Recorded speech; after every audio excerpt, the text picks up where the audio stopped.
ৰাজ্য চৰকাৰে জাৰি কৰা যি এছঅ'পি সেই এছঅ'পি অনুসৰি কোভিড প্ৰট'কল মানি গদাধৰ সিংহ স্মৃতি বিজড়িত কাজিৰঙা কাকৌখানী থানত আৰম্ভ কৰা হৈছে দুৰ্গা পূজাৰ ভাগ। শাৰদীয় দুৰ্গোৎসৱৰ আমি প্ৰথমতে সকলোকে শুভেচ্ছা জ্ঞাপন কৰিছোঁ। মই বৰ্তমান উপস্থিত আছোঁ কাজিৰঙা ৰাষ্ট্ৰীয় উদ্যানৰ গাতে লাগি থকা কাকৌখানী থানত। আৰু কাজিৰঙাৰ এই কাকৌখানী থানত আমি অন্তৰ্ভাগলৈ যাম। আমি প্ৰথমতে অকণমান দৃশ্য দেখুৱাই লৈছোঁ কি ধৰণে আচলতে সাজু হৈ আছে তেওঁলোক। কাৰণ অন্যান্য বছৰ 17 শতিকাত এই স্থান স্থাপন হৈছে বুলি কয় আৰু অন্যান্য বছৰত যি ধৰণে প্ৰস্তুতি চলায় এই বছৰতো প্ৰস্তুতি চলাইছে আৰু কোভিড প্ৰট'কল মানি এই বছৰ আৰম্ভ কৰা হ'ব, দুৰ্গা উৎসৱ উদযাপন কৰা হ'ব। আৰু আমি সমগ্ৰ দৃশ্য এই মুহূৰ্তত দেখুৱাই আছোঁ। আচলতে কোভিডে বিভিন্ন মানুহবোৰক যথেষ্ট বন্দী কৰি দিছে, কিন্তু তাৰ মাজতো যিহেতু চৰকাৰে নতুন এছঅ'পি জাৰি কৰিছে সেই অনুসৰিয়ে স্বৰ্গদেউ গদাধৰ সিংহ স্মৃতি বিজড়িত কাকৌখানী থান আৰম্ভ উদযাপনৰ কাৰণে কাকৌখানী থানত দুৰ্গা পূজা উদযাপনৰ কাৰণে চিন্তা কৰি থকা হৈছে। মই কেইবাগৰাকীও লোক আছে, প্ৰেচিডেণ্ট আছে, টংকেশ্বৰ বৰা আছে, মই টংকেশ্বৰ বৰাৰ সৈতে কথা পাতিম। তেওঁলোকে কি ধৰণে এবাৰ প্ৰস্তুতি চলাইছে, যিহেতু সাতটো ধৰ্মৰ বিভিন্নগৰাকী লোক ইয়াত উপস্থিত থাকে বা সাতটো ধৰ্মৰ বিশ্বাসীসকল ইয়াত আহে। সমান্তৰালকৈ হিন্দু মুছলমানৰ মিলনভূমি বুলি কোৱা হয় কাকৌখানী থান স্বৰ্গদেউ গদাধৰ সিংহ স্মৃতি বিজড়িত। এই বছৰ 2021 বৰ্ষৰ যিহেতু দুৰ্গা পূজা আৰম্ভই হৈছে, আজি বেলবৰণ, সন্ধিয়াৰ পৰা বেলবৰণ বা তেনেকুৱা দেৱী প্ৰতিষ্ঠা কৰা হ'ব। আপোনালোক কি ধৰণে প্ৰস্তুত হৈছে? হয়, আজি আমি এই চেনেলৰ যোগেদি সমগ্ৰ অসমবাসী তথা ভাৰতবাসীলৈ আমি শাৰদীয় দুৰ্গা পূজাৰ শুভেচ্ছা আৰু শুভেচ্ছাই জনাইছোঁ। আৰু সকলোকে আমি এই কাকৌখানী থানলৈ আমি আমন্ত্ৰণ কৰিছোঁ। এই থানখন আমাৰ প্ৰায় 17 শতিকাৰ স্বৰ্গদেউ গদাধৰ সিংহৰ স্মৃতি জড়িত থান। ইয়াত আমি সাত্ৰ ধৰ্ম হিচাপে পূজা পাঠ হয়। আজি প্ৰায় 300 বছৰ আগৰ পৰা ইয়াত এই আমাৰ দুৰ্গা পূজা আৰু বাসন্তী পূজা চলি থাকে। ইয়াত আমাৰ বৈদিক পন্থা, বৈদিক ধৰ্ম হিচাপে আমাৰ সাত্ৰ ধৰ্ম মতে আমি পূজা পাঠ হয়। ইয়াত বলি বিধানো হয়। আৰু আমাৰ এই থানখনলৈ আমি জাতি ধৰ্ম বৰ্ণ কোনো আমি ৰখা নাই। ইয়াত সকলোৱে আহিব পাৰে, ভেদাভেদ কোনো ৰখা নাই। সকলোৱে আহিব পাৰে, সকলোৱে আহি ইয়াত সেৱা লয়। মাৰ ওচৰত আহি তেওঁলোকে আশীষ লয়।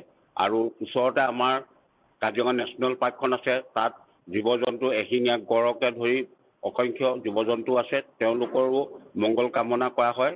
আৰু মংগল কামনা কৰি সেই হিচাপে এতিয়া দেখিছোঁ আমি বহুতো ৰাইনো পুচিং কেছত আমি বহুতো আমাৰ মহামায়াই তেওঁ বহুতখিনি প্ৰতিকাৰো কৰি আহিছে।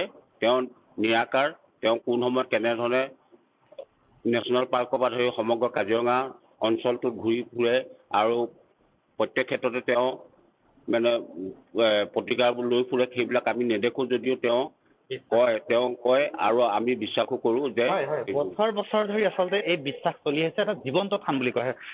এই যে আপোনালোকে যিহেতু স্থানীয় লোক, আপোনালোকে স্থানীয় লোকে কি ধৰণে সহযোগ কৰিছে? হয়, আমি স্থানীয় হিচাপে আৰু সদৌ অসমবাসীক আগন্তুক যি শাৰদীয় দুৰ্গা পূজাৰ অভিনন্দন জ্ঞাপন কৰিছোঁ। লগতে আমাৰ স্থানীয় যি ৰাইজ আছে এই ৰাইজৰ খুব সহযোগ আছে। প্ৰত্যেকে আহে যিসকল, আৰু বিশেষতে আমাৰ এইখন থান গম পাইছেই যে গদাধৰ সিংহৰ স্মৃতিত জড়িত 1700 শতিকাতে প্ৰতিষ্ঠিত হৈছিলে। আমাৰ স্থানীয় ৰাইজে সকলো দিশতে চোৱা চিতা কৰা। সভাপতি সম্পাদককে মুখ্য কৰি আমাৰ পূজাৰীদেউ আছে।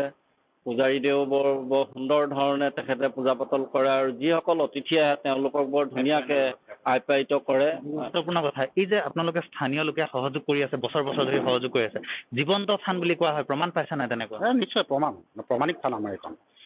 গদাধৰ সিংহৰ দিনৰ থান এইখন আমাৰ প্ৰমাণিক থান। আৰু মই এইখন এই থানখনতে মই বৰদুলীয়া হিচাপে মই কাম কৰি আছোঁ আজি 20 বছৰ। এই থানখনতে মই কাম কৰি আছোঁ।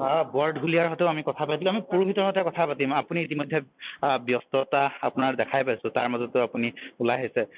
কি ধৰণে প্ৰস্তুত হৈছে? কাৰণ আৰু কিছু সময়ৰ পাছতে যদি আমি কওঁ আজি সন্ধিয়াতে দেৱী প্ৰতিষ্ঠা হ'ব। আমি আজি শাৰদীয় দুৰ্গোৎসৱৰ আজি প্ৰথম আমি ষষ্ঠী কল্পাৰম্ভ আৰম্ভ কৰিম। তাৰ আগতে আমি ইয়াত ধ্বজ নৱগ্ৰহৰ আৰু দুৰ্গা ধ্বজ উত্তোলন হ'ব। উত্তোলন হোৱাৰ পিছত আমি ষষ্ঠী কল্পাৰম্ভ বেলবোধন আৰম্ভ কৰিম।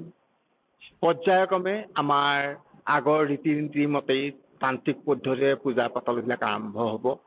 কালিলৈৰ পৰা সপ্তমী অষ্টমী নৱমী তিনিওদিন আমাৰ বলি বিধান চলিব। বৰবলি, ম'হ, কুষ্মাণ্ড, ইখু, ছাগলী, হাঁহ, পাৰ সকলোবিলাক বলি হ'ব। আৰু সকলোখিনি আমি এতিয়া প্ৰস্তুত হৈছোঁ। লাহে লাহে আগবাঢ়ি যাম। মহামায়াৰ কৃপাত সকলোৱে যেন শুদ্ধ অন্তৰে আহি ইয়াত যি বিচাৰে তেখেতসকলে ভক্তসকলে পায়, আমাৰো বিশ্বাস আছে। গুৰুত্বপূৰ্ণ কথা আচলতে জীৱন্ত থান বুলি কোৱা হয়। ১৭ শতিকাতে স্থাপন হৈছিলে স্বৰ্গদেৱ গদাধৰ সিংহ স্মৃতি বিজড়িত এয়া হ'লগে কাকৌখানী থান। আৰু কাকৌখানী থানৰ পৰা আমি সমগ্ৰ দৃশ্য এই মুহূৰ্তত দেখুৱালো। পৰৱৰ্তী যি পূজা আছে সপ্তমী অষ্টমী নৱমী বা দশমী, সেই সমগ্ৰ দৃশ্যখিনি আমাৰ কেমেৰাত আমি বন্দী কৰিবলৈ যত্ন কৰিম। এই মুহূৰ্তত পুনৰবাৰ আমি সকলোকে শুভেচ্ছা জ্ঞাপন কৰিছোঁ। আৰু যিসকল কাজিৰঙালৈ পৰ্যটক আহে সেই সকলকো অনুৰোধ জনাইছোঁ, আপোনালোকে কাজিৰঙালৈ যদি ফুৰিবলৈ আহে তেন্তে কাকৌখানী থানত এবাৰলৈ আহক। আহোম স্বৰ্গদেউ স্মৃতি বিজড়িত এই থানখনত মনোকামনা পূৰ্ণ হয় বুলি এটা প্ৰচলিত এটা প্ৰথা আছে, এটা জনশ্ৰুতি আছে। আৰু সেই ধৰণে আপোনালোকক সকলোকে আমি আহ্বান জনালোঁ।